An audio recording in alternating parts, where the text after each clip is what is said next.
MashaAllah, la hawla wa la quwwata illa billahil aliyyil azim. Hasbunallahu wa ni'mal wakeel, ni'mal mawla wa ni'mal nasir. Rabbi shrah li sadri wa yassir li amri wahlul 'uqdatan min lisani yafqahu qawli. A'udhu billahi minash shaitanir la'inir rajim. Bismillahir rahmanir rahim.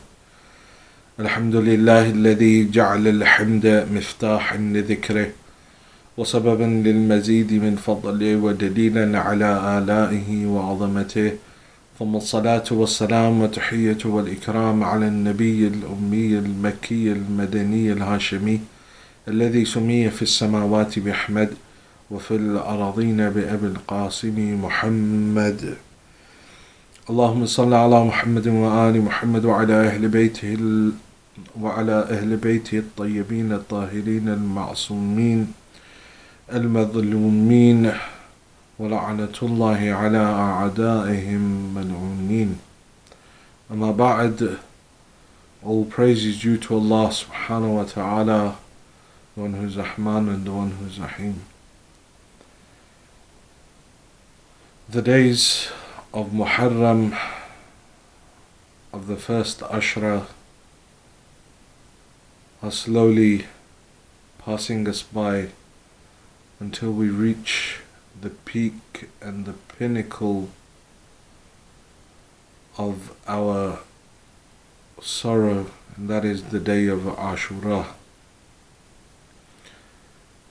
And as per the narration of the 8th Imam that I gave you on the first night, where he's talking about the 7th Imam, it says the 7th Imam's sorrow would increase night by night until his sorrow would be unbearable on the day of Ashura.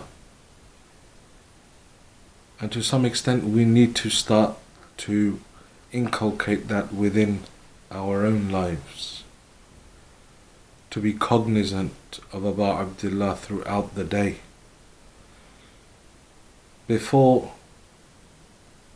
it was easier to forget, I guess. We would go to work and be stuck in the rat race. And then evenings were for Abu Abdullah.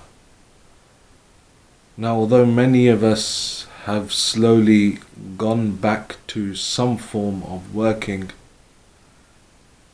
there are still quite a lot of us that are not at university or back at work, or school for that matter.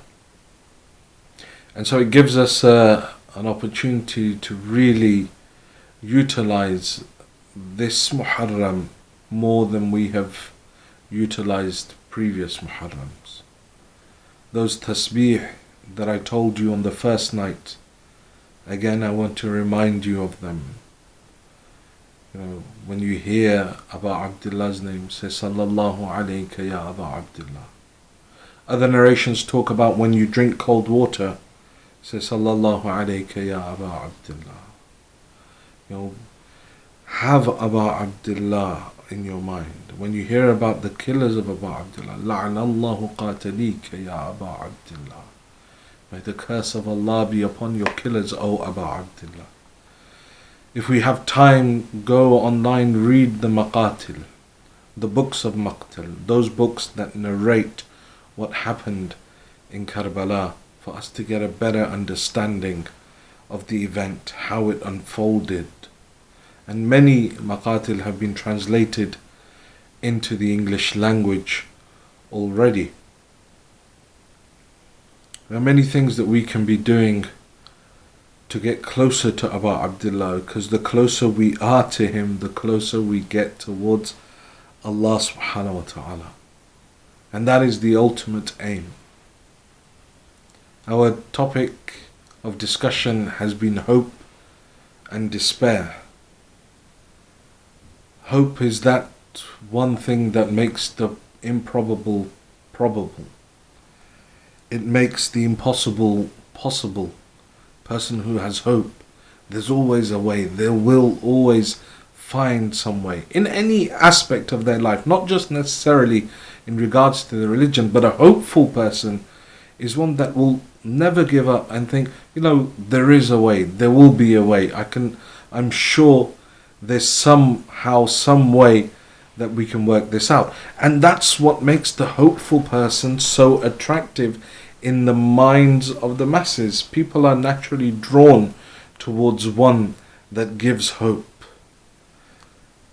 People are naturally drawn towards that person who in any situation can say, no, look, it's not all bleak. There is a positive to this. And we said that in order to attain true hope in Allah, which is our aim in life, to have true hope in Allah, a person needs to have knowledge of 4 things. Knowledge of God, which we discussed yesterday. And we said that knowledge isn't incumbent upon philosophical knowledge, but rather knowing that God will never do wrong by us. The second is knowledge of one's own ability to hope and knowledge of oneself in regards to hope. What is true hope, what is false hope, which we will discuss today. And then knowledge of the dunya and of Yawm al-Qiyamah, which we will come to in the later nights. So tonight, as I said, we'll begin to look at the self and how hope relates to the human being. There are 2 types of hope that the human being experiences and has the ability to have. True hope and false hope. False hope is like a mirage.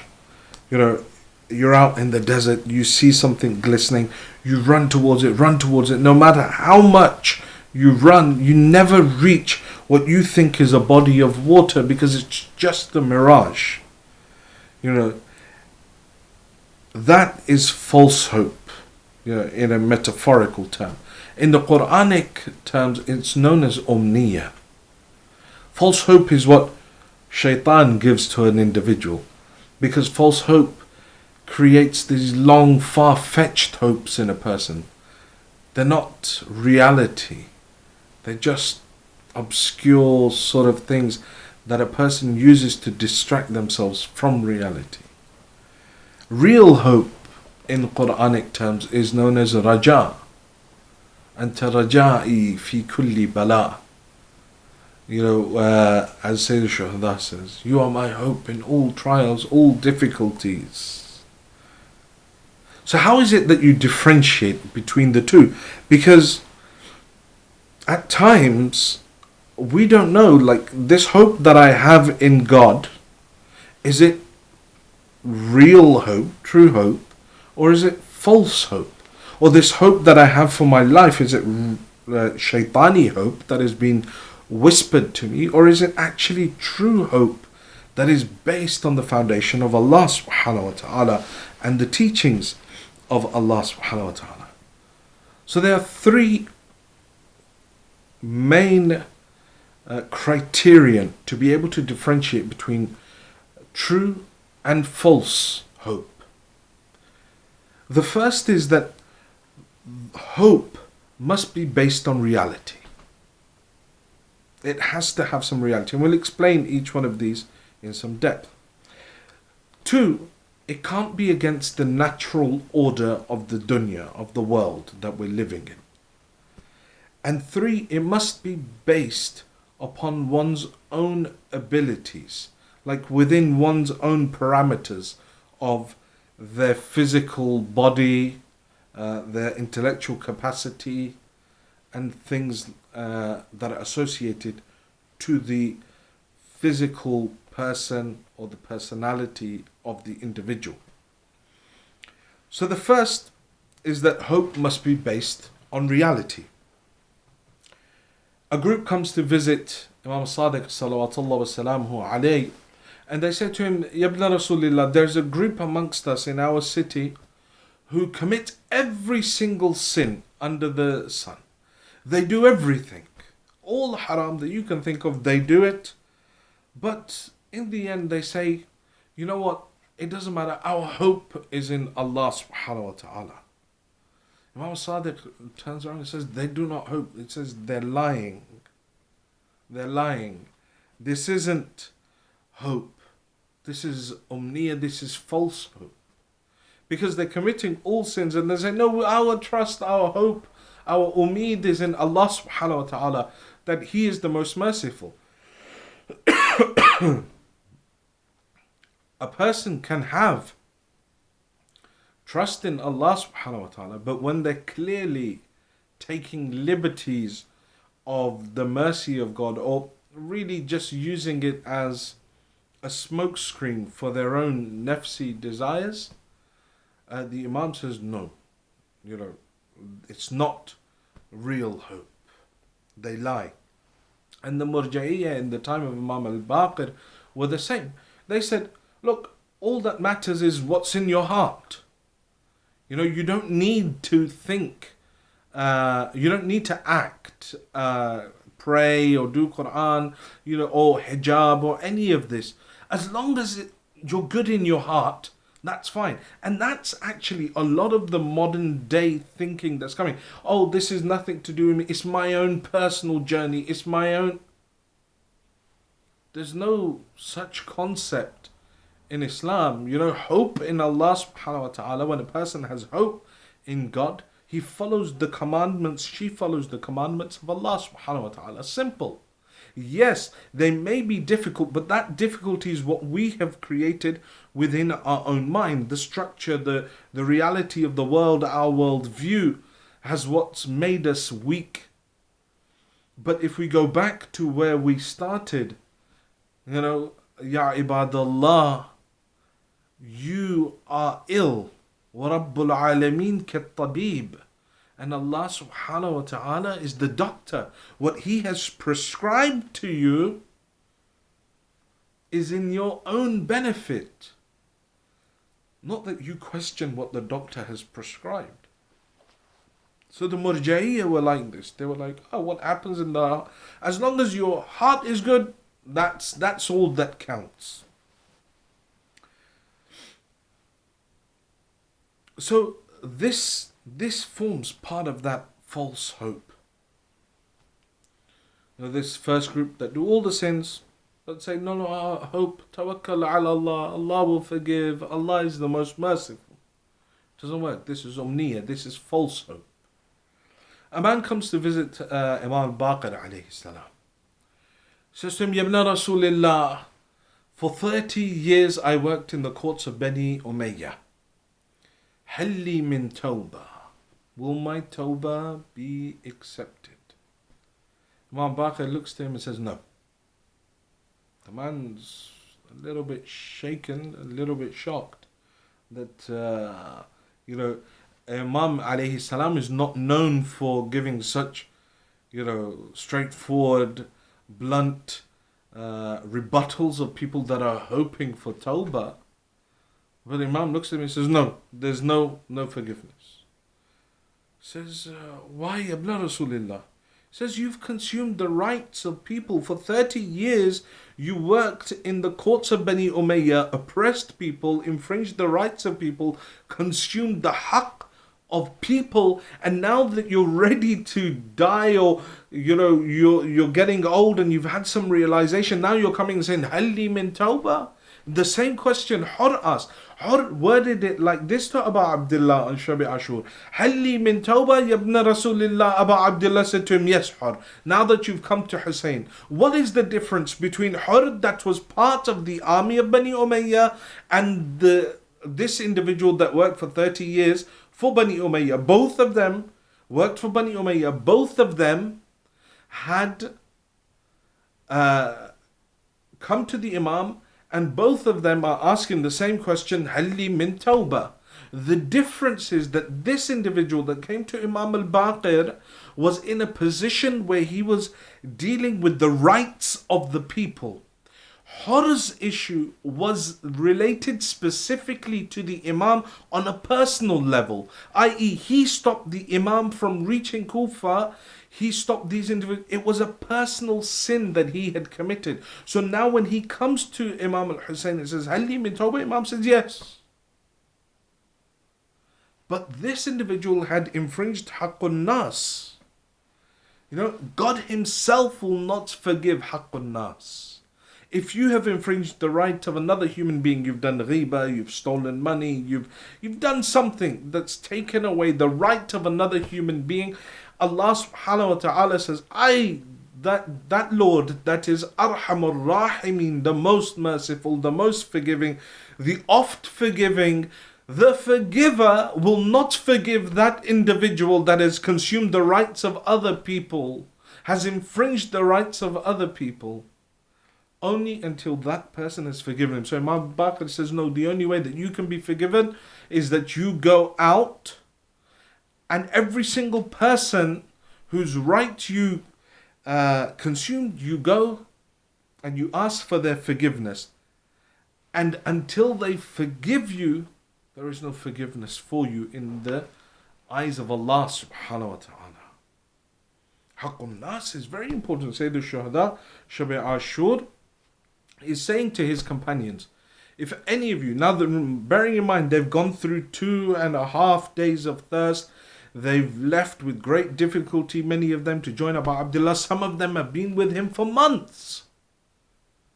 Night of Ashura is saying, if any of you have Haqqun Nas on your necks, you owe someone something, you've taken something from someone, you've done something to someone, says, leave, I don't want you here. Imagine. So Haqqun Nas is very important. So an individual cannot have false hope. It has to be based on reality. This person here is consuming the rights of the human beings, of the other creatures of Allah, working in the court of Bani Umayyah, infringing their right, oppressing them. But now towards the end of his life, he's saying, oh, can I be forgiven? No, because it's not based on the reality. It's not equivalent to the sin that you've committed. The sin that you've committed is you've infringed the rights of other human beings. You've got to get their forgiveness, make right those wrongs. Then you can come and have that hope in Allah and say, Hal li min tawbah. So that hope has to be based on reality. That's the first criterion. You can't just, have this blanket hope in Allah and say, okay, you know what? Allah is Ar-Rahman Rahimin. He will forgive me. It's okay. I'll just go and commit all of these sins. No, a person has to put some level of effort in themselves. Luqman is mentioned in the Holy Quran. Luqman Hakim, we often know him as Luqman the Wise. And Luqman was a slave, but yet his outlook, his the worship of Allah subhanahu wa ta'ala, his consciousness, his taqwa, all of that made Allah subhanahu wa ta'ala mention him throughout the Holy Quran. His stories become a part of ibrah for us, a lesson for each of us. So Luqman had this master who every morning Luqman would go and try and wake him up for Fajr. Yeah? And he would say, Master, it's the time of Fajr, wake up. And the master would give the same reply every morning. Would say, Allah is merciful, Allah is generous, leave me be, it's fine. And he would go to sleep. And again Luqman would come and like this. And every day he would say, Allah is, and it seemed like the problem was only for Fajr, which many of us have the same issue. He would come and he would try and wake him and he would say, look, Allah is merciful, leave me, Allah is generous, I'll deal with it, He won't punish me, He understands I'm tired, I've had a hard day. One day, the master of Luqman gives him a bag of wheat. He says, look, go out and sow this. And we want crops for next year. Luqman says, fine. He takes it and puts the bag aside. The next day the master comes out and sees the bag of wheat still just lying there. He calls Luqman, he says, "What is this?" He says, "Well, I decided that I'm going to grow it out the bag this year." He says, "Don't be silly. Who's ever grown wheat out of a bag? You're supposed to take it, put it in the ground." And he says, "Yeah, but look, God is generous, God is forgiving. If He wanted to, He can make it grow out of this bag. We don't need to put any effort in." The master realized what Luqman was saying to him. He says, you're trying to make fun of me. He says, "No, you're not waking up for Fajr. You're giving me the same reply. Allah is generous. You don't want to put the effort in, but yet you still expect to receive His generosity and His mercy. There's nothing from your side, but yet you still seek to benefit from all of the mercy and the forgiveness of Allah. In the same way, I just leave this bag here and hope for it to grow. It won't happen." So hope must be based on reality. I can't hope to have a child. And this is a story when the ulama was saying that it says someone came to him and said, "Look, Molana, I want to have a child. Please do dua for me. Please give me some du'as. I've tried everything. Nothing had happened." So he says, it was an Ashra I was reciting somewhere. So I gave him some du'as to recite. And he came back, "Molana, it doesn't work." And he was in contact with me constantly, "Molana, it's not working, it's not working, it's not working." I gave him and everything I would give him, he'd say, "No, Molana, I've already tried that. That doesn't work. This doesn't work, doesn't work, doesn't work." So in the end, I said to him, "Look, there is this dua, give it to your wife, and then inshallah Allah will help you." He says, "Oh, what wife?" He says, "You wanted to have a child." He says, "Yeah." So then, a wife, a partner. He says, "Oh, no, I don't have one. But you yourselves say that Allah is Qadir Mutlaq, Allah is powerful. And surely if Allah could give Maryam a son without a husband, He can give me, a man, a son without the need of a wife." So this is that umniya, this is that false hope, this is that shaitani whisper that comes into the mind of a person and starts to create this deviation and this time-wasting, long, far-fetched hopes, where it distracts a person from the reality of their existence. So hope in Allah subhanahu wa ta'ala must be based on reality. The second thing is that hope must not go against the natural order of things. So in the example that I just gave you, a woman is to give birth to a child, not a man. So if I hope as a man to be able to give birth, I'm going against the natural order, and that hope is false. It's not true. It's omniya. I'm ill and it's a really bad illness, but I won't go to the doctor. I'm like, "No, inshallah, it'll sort itself out. I won't go, hopefully it'll just go away." But I need medication. But it won't. Hazrat Isa alayhi salam was ill. And someone said to him, "Look, you need to go to a doctor." He said, "No, I'm the one that raises the dead, and Allah has given me all of this power. I don't need a doctor. I'll be fine." His illness began to get worse, until it got to the point where Hazrat Jibreel came down and said, "Isa, Allah subhanahu wa ta'ala has said to you that your shifa'a, your cure, is in that particular herb. However, you won't be able to utilize it until you go to a doctor and the doctor mixes it for you to the right quantity. And then when you take it, you'll be cured." So hope cannot be against the natural order. Even Amir al-Mu'mineen alayhi salatu wasalam, when he was ill, it was a Christian doctor that would come and tend to him. So there's an order that Allah subhanahu wa ta'ala has created in the dunya. And the hope of an individual cannot go outside of this. Allah subhanahu wa ta'ala, in one of the narrations to the Holy Prophet says that I will not answer the du'as of 4 groups of people.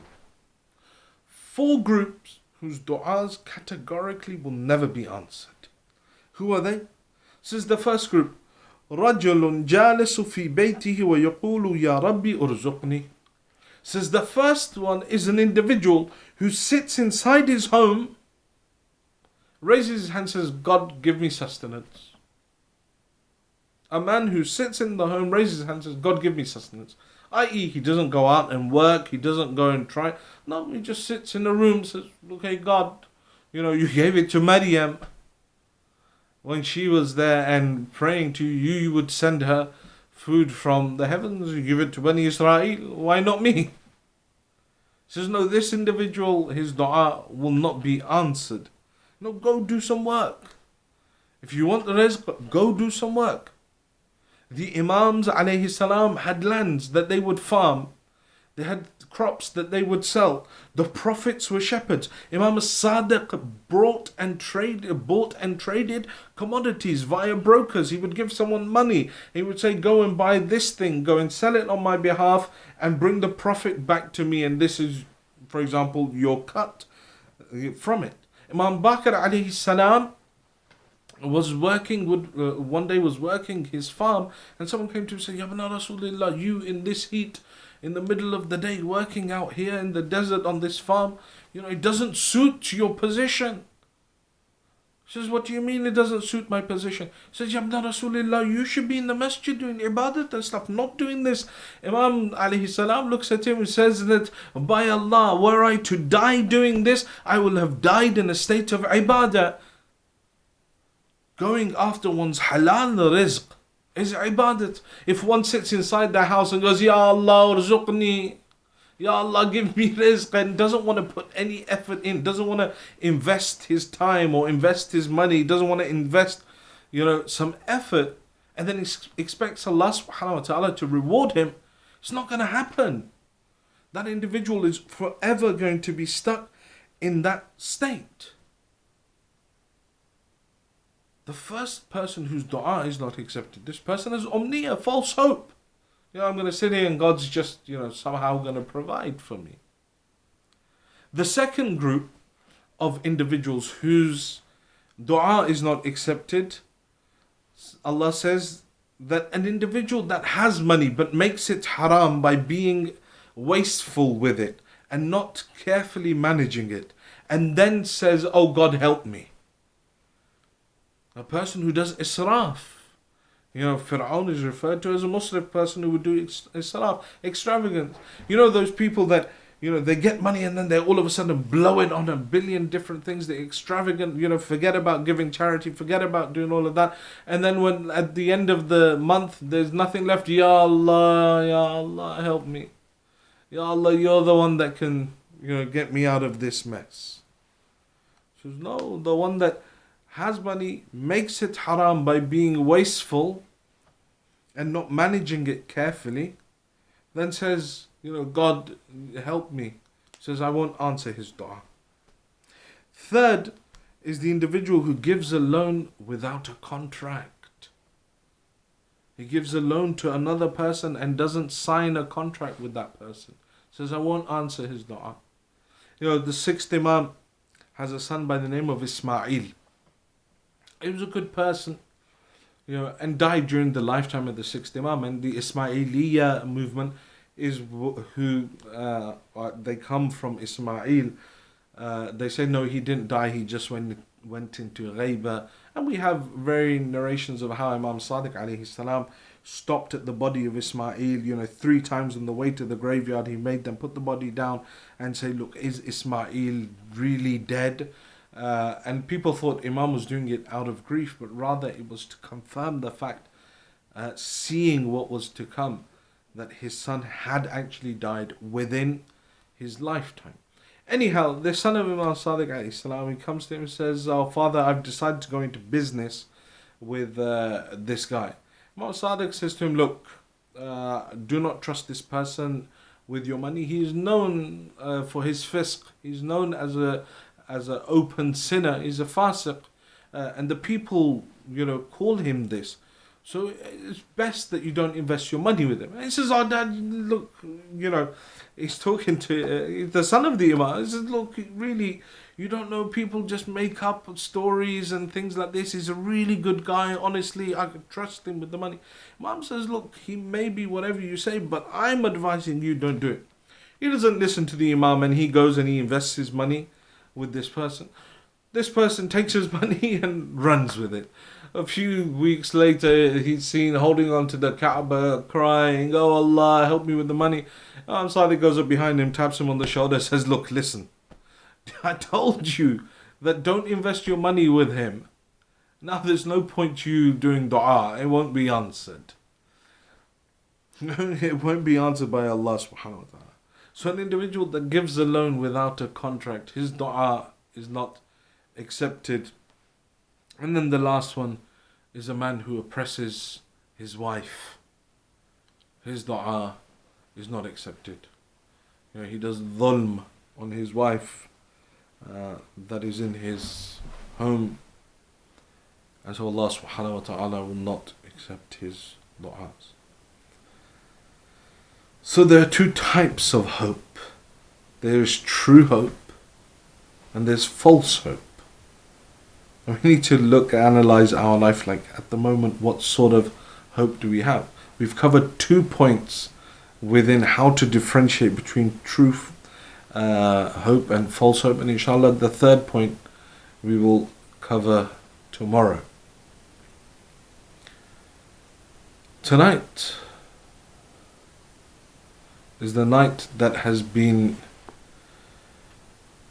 dedicated to a shaheed in Karbala who broke the hearts of not just Abu Abdullah and his family, but also of the army of Yazid as well.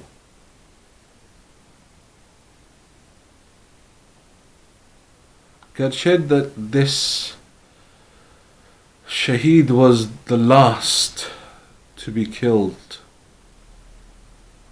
after all the others, and we are commemorating him earlier. But his death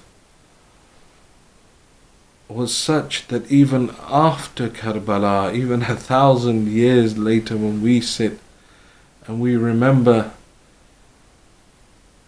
it shocks the human psyche that how low had human beings reached that they were willing to commit such atrocities upon a 6-month-old child.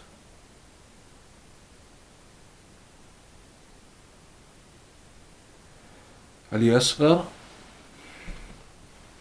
the 6-month-old child of Abu Abdullah, is Babul Hawa'ij.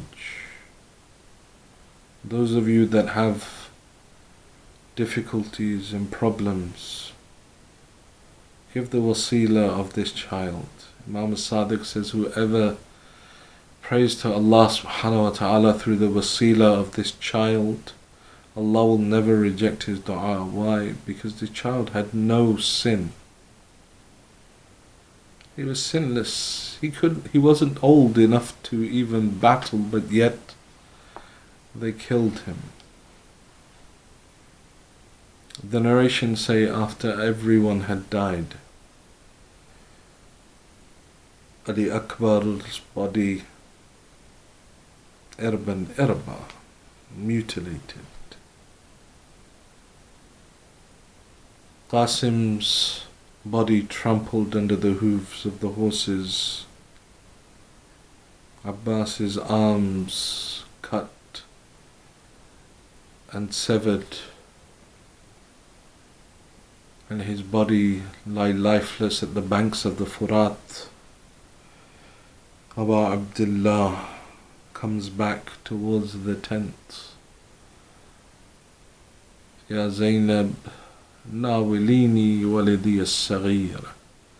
Zainab, bring for me my youngest son, so that I may bid farewell to him. So the Zainab brings the child. Abu Abdullah said, so that I may bid farewell to him. But I don't know what it is that changed the mind of Hussein, that he, instead of bidding farewell to the child, turned and made his way towards the battlefield.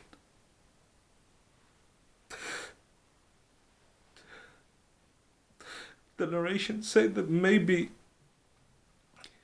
it was because the color of the child had become pale from the lack of milk and sustenance and thirst, or that it was, as the narrations say, that he had no longer any strength left in his body. All he could do was open and close his mouth. And the descriptions that are given in the Maqatil are that this child was like a fish that is taken out of water, and when that fish loses all fight within its body, all it can do is open and close its mouth.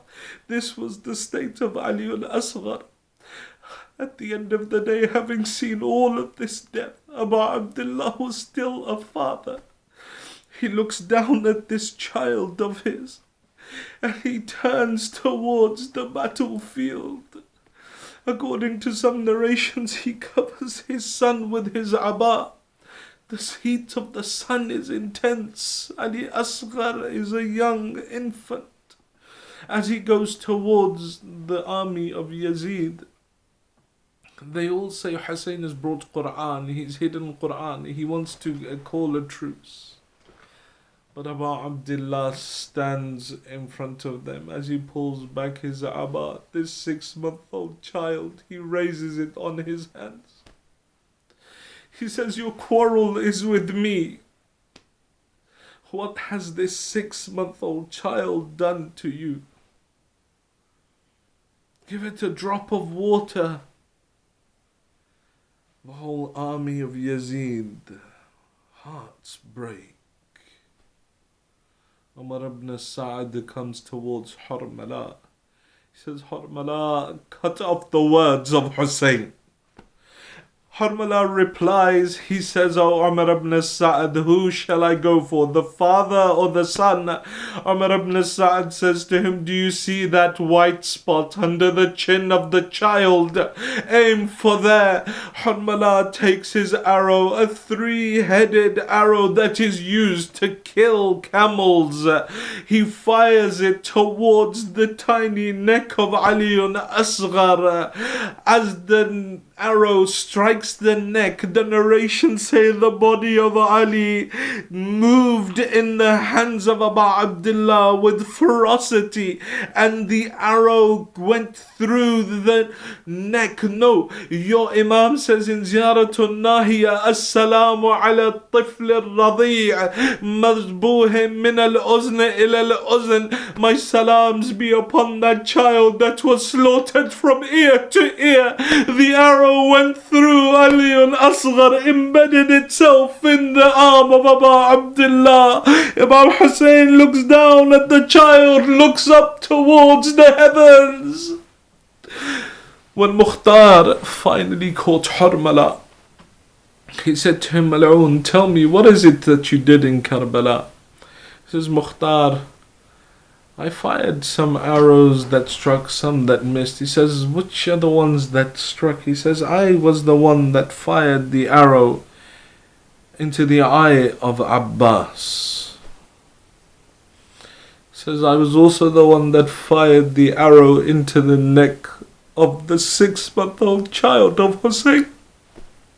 He says, I was the one that fired an arrow at the young boy Abdullah ibn Hassan, the younger brother of Al-Qasim, that came running to protect his uncle Hussein. Says, and I was the one that fired a 3-headed poisoned arrow into the chest of Hussein. When Abu Abdullah lifted up his shirt to wipe away the blood from his forehead, I fired the arrow into the chest of Hussein. Mukhtar says to him, Mal'oon, did your heart not break for Hussein at any point? Did you not have any sort of mercy in your heart for Hussein? He says, Mukhtar, if you ask me, I will tell you that there was one time when my heart broke for Abu Abdullah. He says, when was it?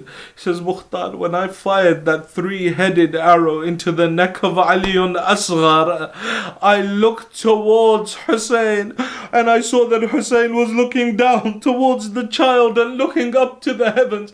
Then he would look back down at the child and look back towards the heavens, as if to say, now Hussein has nothing left to give in this world.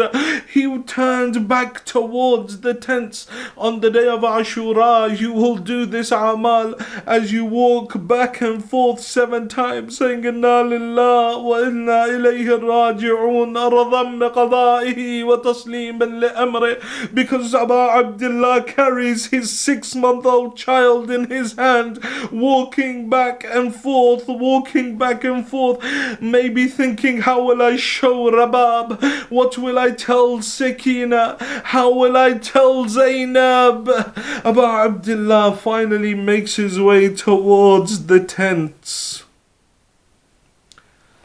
Rabab, the only mother in Karbala who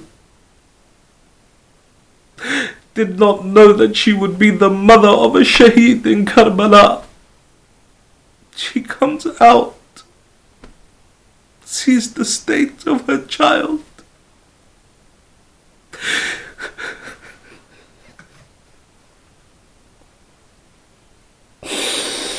She says to him, Ya bunayya mithluka yunhar, my son, are children like you sacrificed in the way that camels are sacrificed?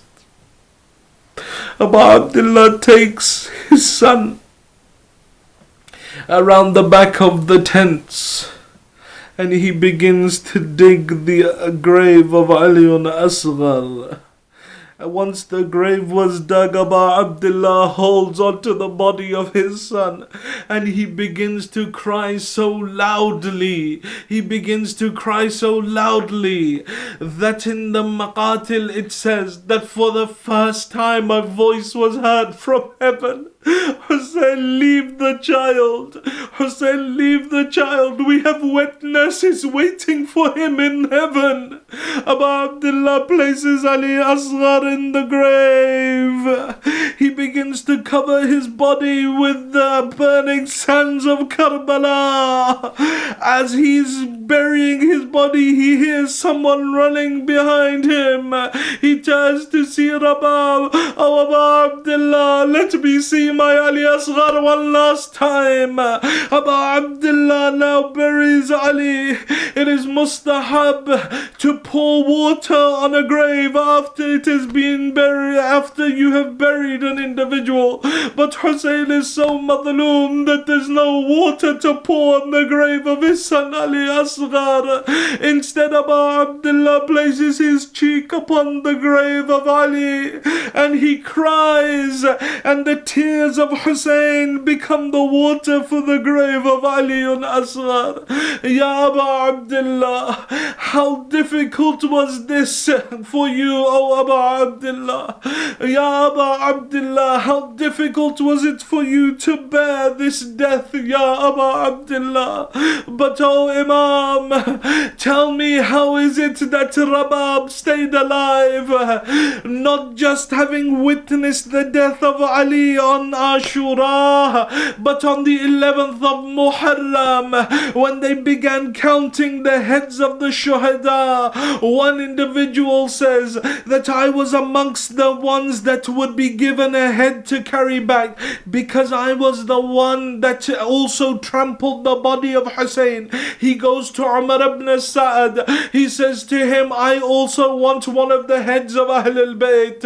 Umar ibn Sa'ad says, I've distributed all of them. He says, no, I want one. Umar ibn Sa'ad begins to think. He says, what about the 6-month-old child of Hussein?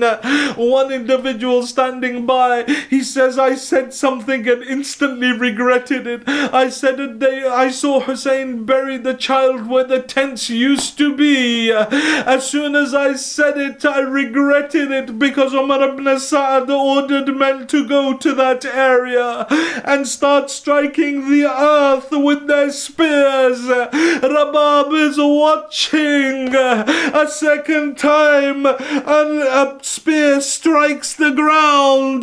When he pulls out his spear, the body of Ali Asghar is raised up upon the spear.